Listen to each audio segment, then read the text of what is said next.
As a Caribbean artist, watercolor painting helps me to trace my connection to creativity.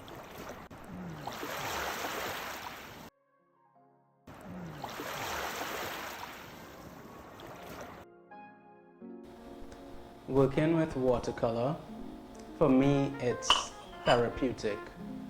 I, it has its challenges, but when I really sit with the materials and set up correctly, and I just have that quiet time to work with my hands, I really feel like creatively I am super engaged.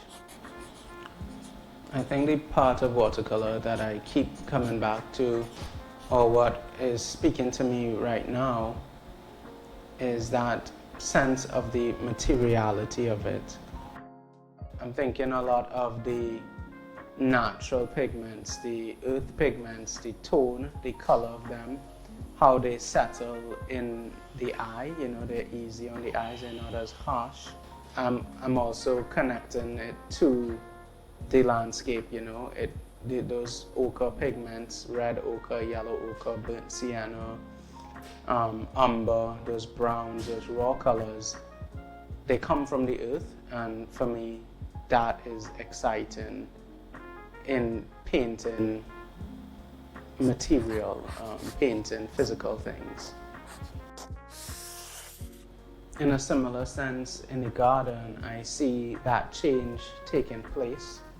I like to have choices to make about materials, and I treat it, I'm not an expert gardener, but I treat it like my art. I like to make decisions about rocks and colors and different variation of leaves, and pick out patterns and look for pots, terracotta pots, and again, like going back to that ochre, or looking for some kind of trace of color shimmering out of the land, out of the surface, even as plants spring up, looking at flowers blossoming, they don't have many words to describe those things. They're simple. I mean, someone can say they are overdone, but I would say still overlooked.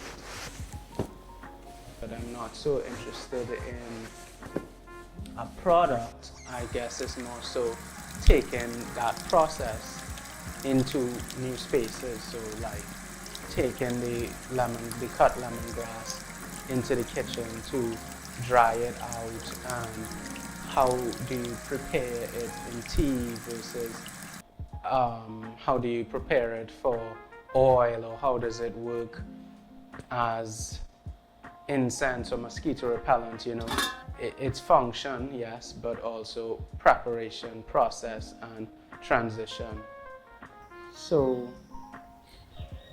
in going for a walk, then, as I practice my art, as I practice my gardening, as I practice exercise, I'm not necessarily trying to increase my blood flow, but I'm trying to look and listen and observe for the faint traces of creativity that may be visible everywhere, something deeply apparent. And it takes me back to what watercolor might be.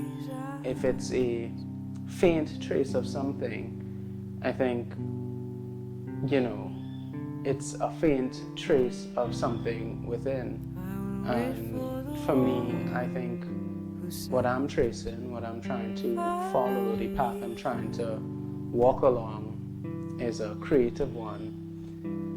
And in the Caribbean, there is this creative heritage, but I guess I'm not looking for